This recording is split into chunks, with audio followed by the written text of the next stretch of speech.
Patton is a 1970 American epic biographical war film about U.S. General George S. Patton during World War II. It stars George C. Scott, Karl Malden, Michael Bates and Carl Michael Vogler. It was directed by Franklin J. Schaffner from a script by Francis Ford Coppola and Edmund H. North, who based their screenplay on the biography Patton. Ordeal and Triumph by Ladislas, Farago and Omar Bradley's memoir A Soldier's Story. The film was shot in 65mm dimension 150 by cinematographer Fred J. Koenekamp and has a music score by Jerry Goldsmith. Patton won 7 Academy Awards, including Best Picture and Best Original Screenplay. Scott won Best Actor for his portrayal of General Patton, but declined to accept the award. The opening monologue, delivered by George C. Scott as General Patton with an enormous American flag behind him, remains an iconic and often quoted image in film.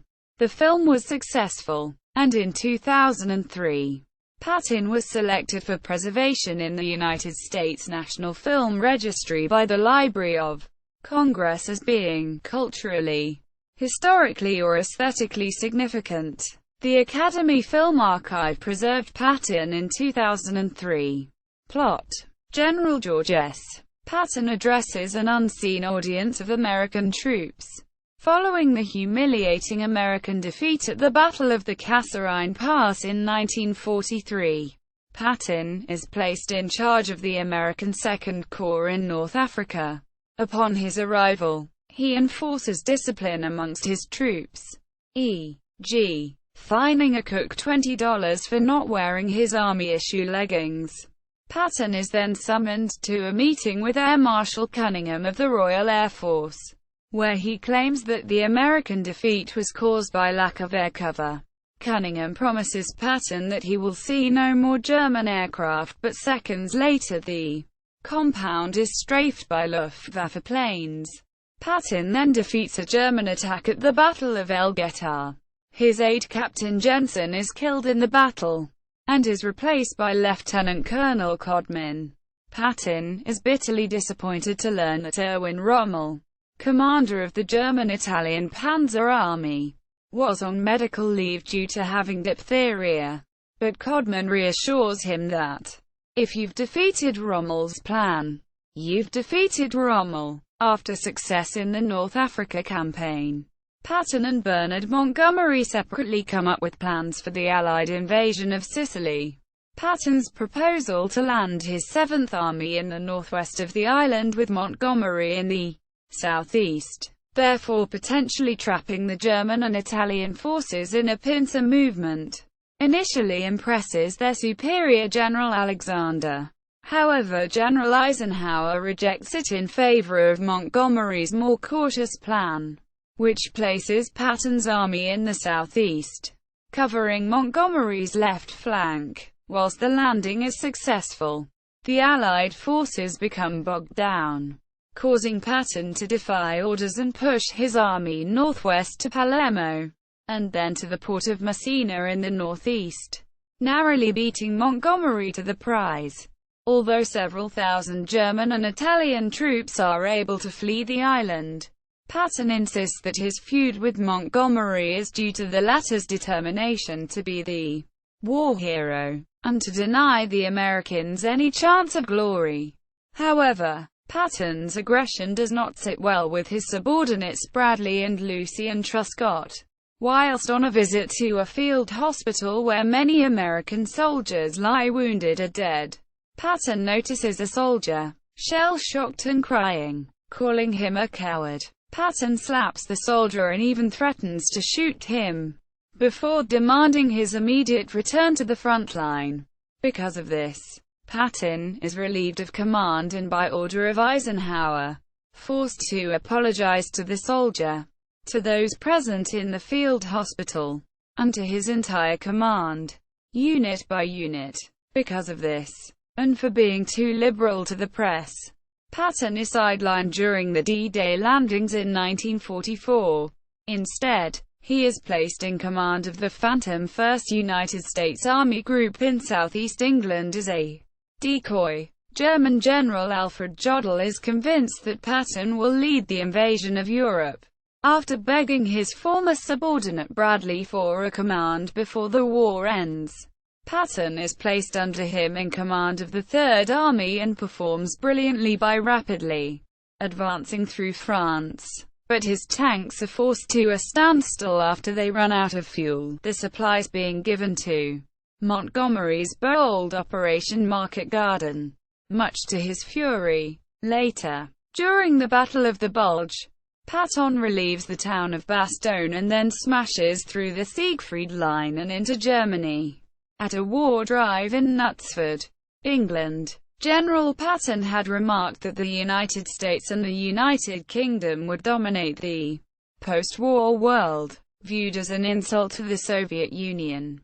After Germany capitulates, Patton directly insults a Russian general at a post-war dinner. Fortunately, the Russian insults Patton back, diffusing the situation. Patton then makes an offhand remark comparing the Nazi Party to the political parties in the US. In the end, Patton's outspokenness loses him his command once again, though he is kept on to see to the rebuilding of Germany, with the disconcerting incident of a runaway ox cart narrowly missing Patton foreshadowing the general's ignominious actual death in a car accident in December 1945.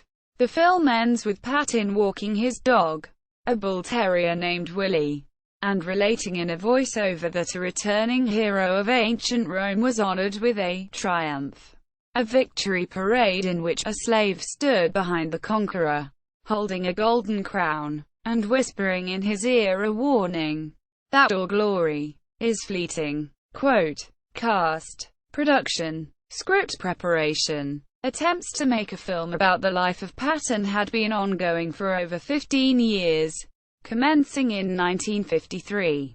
Eventually, the Patton family was approached by the producers for help in making the film. The filmmakers desired access to Patton's diaries, as well as input from family members. However, by unfortunate coincidence, the producers contacted the family the day after Beatrice Patton, the general's widow, was laid to rest. After this encounter, the family refused to provide any assistance to the film's producers. In the end, screenwriters Francis Ford Coppola and Edmund H. North wrote the script based largely on the biographies Patton, Ordeal and Triumph by Ladislas Farago and A Soldier's Story by General of the Army Omar Bradley. Bradley served as a consultant for the film, though the extent of his influence and input into the final script is largely unknown. While Bradley knew Patton personally, it was also well known that the two men were polar opposites in personality, and there is evidence to conclude that Bradley despised Patton, both personally and professionally. As the film was made without access to General Patton's diaries, it largely relied upon observations by Bradley and other military contemporaries when they attempted to reconstruct Patton's thoughts and motives. In a review of the film, Brigadier General S.L. A. Marshall, who knew both Patton and Bradley, stated, "The Bradley name gets heavy billing on a picture of a comrade that, while not caricature, is the likeness of a victorious, glory-seeking buffoon. Patton in the flesh was an enigma. He so stays in the film." Napoleon once said that the art of the general is not strategy but knowing how to mold human nature. Maybe that is all producer Frank McCarthy and Gen. Bradley, his chief advisor, are trying to say. Quote, although reference is made to Allied Commander General Dwight Eisenhower throughout the film, he is not portrayed on screen. At the time of production, Eisenhower was still alive, but he died in March 1969, before the film was released. Opening. The film opens with Scott's rendering of Patton's speech to the Third Army, set against a huge American flag. Coppola and North had to tone down Patton's actual words and statements in the scene. as well as throughout the rest of the film, to avoid an R rating. In the opening monologue, the word fornicating replaced fucking when he was criticizing the Saturday Evening Post. Also, Scott's gravelly and scratchy voice is the opposite of Patton's high-pitched, nasal and somewhat squeaky voice, a point noted by historian S. L. A. Marshall. However, Marshall also points out that the film contains too much cursing and obscenity by Patton. Patton was not habitually foul-mouthed. He used dirty words when he thought they were needed to impress. Quote, when Scott learned that the speech would open the film, he refused to do it, as he believed that it would overshadow the rest of his performance. Director Schaffner assured him that it would be shown at the end. The scene was shot in one afternoon at Sevilla Studios in Madrid, with the flag having been painted on the back of the stage wall. All the medals and decorations shown on Patton's uniform in the monologue are replicas of those actually awarded to Patton. However, the general never wore all of them in public and was in any case not a four-star general at the time he made the famous speeches on which the opening is based.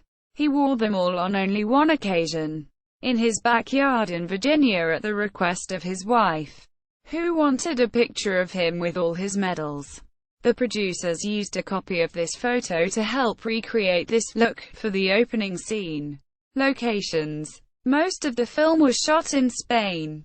One scene, which depicts Patton driving up to an ancient city that is implied to be Carthage, was shot in the ancient Roman city of Volubilis, Morocco. The early scene, where Patton and Mohammed V are reviewing Moroccan troops including the Gaumiers, was shot at the Royal Palace in Rabat. One unannounced battle scene was shot the night before, which raised fears in the Royal Palace neighborhood of Akutat. One paratrooper was electrocuted in power lines, but none of this battle footage appears in the film. The scene at the dedication of the Welcome Centre in Knutsford, Cheshire, England, was filmed at the actual site. The scenes set in Africa and Sicily were shot in the south of Spain, Almeria, while the winter scenes in Belgium were shot near Segovia, to which the production crew rushed when they were informed that snow had fallen. It has been noted that in the scene where Patton arrives to establish his North African command, a supposedly Arab woman is selling polos y gallines, chickens and hen, in Spanish, which is not normally spoken by local people in Tunisia, though it is in the north of Morocco. Spanish Protectorate from 1912 to 1956. Use of footage. A sizable amount of battle scene footage was left out of the final cut of Patton, but a use was soon found for it. Outtakes from Patton were used to provide battle scenes in the made-for-TV film Fireball Forward, which was first broadcast in 1972. The film was produced by Patton. Producer Frank McCarthy and Edmund North wrote the screenplay. One of the cast members of Patton, Morgan Paul, appeared in this production. Music. The critically acclaimed score for Patton was composed and conducted by the prolific composer Jerry Goldsmith. Goldsmith used a number of innovative methods to tie the music to the film, such as having an Echoplex loop recorded sounds of Call to War triplets played on the trumpet to musically represent General Patton's belief in reincarnation. The main theme also consisted of a symphonic march accompanied by a pipe organ to represent the militaristic yet deeply religious nature of the protagonist. The music to Patton subsequently earned Goldsmith an Academy Award nomination for Best Original Score and was one of the American Film Institute's 250 nominees for the top 25 American film scores.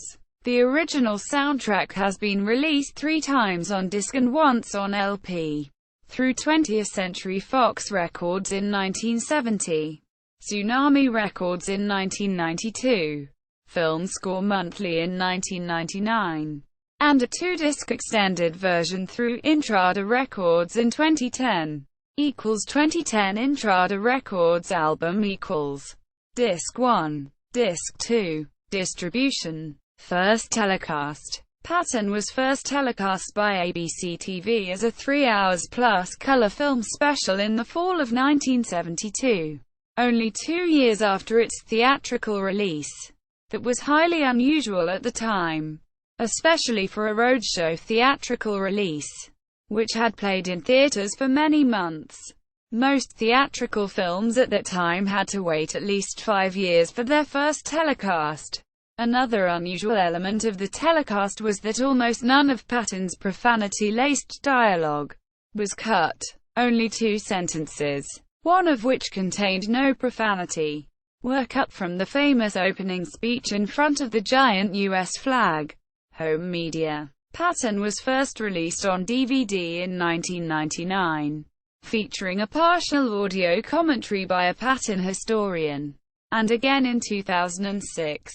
With a commentary by screenwriter Francis Ford Coppola and extra bonus features. The film made its Region A locked Blu-ray debut in 2008 to much criticism for its excessive use of digital noise reduction on the picture quality. In 2012, a remaster was released with much improved picture quality. In June 2013, Fox UK released the film on Region B Blu-ray but reverted to the 2008 transfer. Reaction. Critical response. Roger Ebert said of George C. Scott, "It is one of those sublime performances in which the personalities of the actor and the character are fulfilled in one another." Online film critic James Berardinelli has called Patton his favorite film of all time and, to this day, one of Hollywood's most compelling biographical war pictures. Quote, according to Bob Woodward and Carl Bernstein's book The Final Days, it was also Richard Nixon's favorite film. He screened it several times at the White House and during a cruise on the presidential yacht before the 1972 Nixon visit to China. Chinese Premier Zhou Enlai watched this film in preparation for his meeting with Nixon. Review aggregate website Rotten Tomatoes reported that 95% of critics gave the film a positive review based on 44 reviews, with an average score of 8.4. Rotten Tomatoes summarizes the critical consensus as, George C. Scott's sympathetic, unflinching portrayal of the titular general in this sprawling epic is as definitive as any performance in the history of American biopics. Quote, Accolades. In 1971, Scott's performance won him an Academy Award for Best Actor at the 43rd Academy Awards. He famously refused to accept it, citing a dislike of the voting process and the concept of acting competitions. He was the first actor to do so. The film won 6 additional Academy Awards for Best Picture, Best Director, Best Original Screenplay, Best Film Editing, Best Sound. Douglas Williams, Don Baseman, and Best Art Direction. Yuri McCleary, Gil Parondo, Antonio Mateos, Pierre-Louis Tavernet. The Best Picture Oscar is on display at the George C. Marshall Museum at the Virginia Military Institute, courtesy of Frank McCarthy. It was nominated for Best Cinematography, Best Visual Effects and Best Music. Original Score. In 2006, the Writers Guild of America selected Francis Ford Coppola and Edmund North's adapted screenplay as the 94th best screenplay of all time. American Film Institute lists AFI's 100 Years, 100 Movies number 89. AFI's 100 Years, 100 Heroes and Villains. General George S. Patton number 29 Hero. AFI's 100 Years, 100 Movie Quotes. Now, I want you to remember that no bastard ever won a war by dying for his country. He won it by making the other poor dumb bastard die for his country. Nominated. AFI's 100 Years of Film Scores. Nominated. AFI's 100 Years. 100 Cheers, nominated. AFI's 100 Years. 100 Movies. 10th Anniversary Edition, nominated. AFI's 10 Top 10 nominated epic film. Sequel. A made-for-television sequel. The Last Days of Patton was produced in 1986. Scott reprised his title role. The film was based on Patton's final weeks after being mortally injured in a car accident, with flashbacks of Patton's life. See also List of American films of 1970. Notes. Further reading. In 2005, Patton's wife's button-box manuscript was finally released by his family, with the posthumous release of Ruth Ellen Patton Totten's book, The Button Box, a daughter's loving memoir of Mrs. George S. Patton, Taylor, John M. Taylor, Priscilla S. July 23, 2005. Jen. Patton's wife, a New York citizen. The Washington Times. Seward. Lawrence H. 2002. Guts and Glory. The Making of the American Military Image in Film. University Press of Kentucky. pp. 260-278. ISBN 9780813,190,181. Seward's book contains an extended discussion of the production of Patton and of public and critical response to the film. The discussion occupies most of the chapter. 13. John Wayne, The Green Berets, and Other Heroes. Patton at the Internet Movie Database. Patton at AllMovie. Patton at the TCM Movie Database. Patton at the American Film Institute Catalog. Patton at Box Office Mojo. Patton at Rotten Tomatoes. Patton at Metacritic. Opening speech from the movie in text, audio and video from American Rhetoric.com.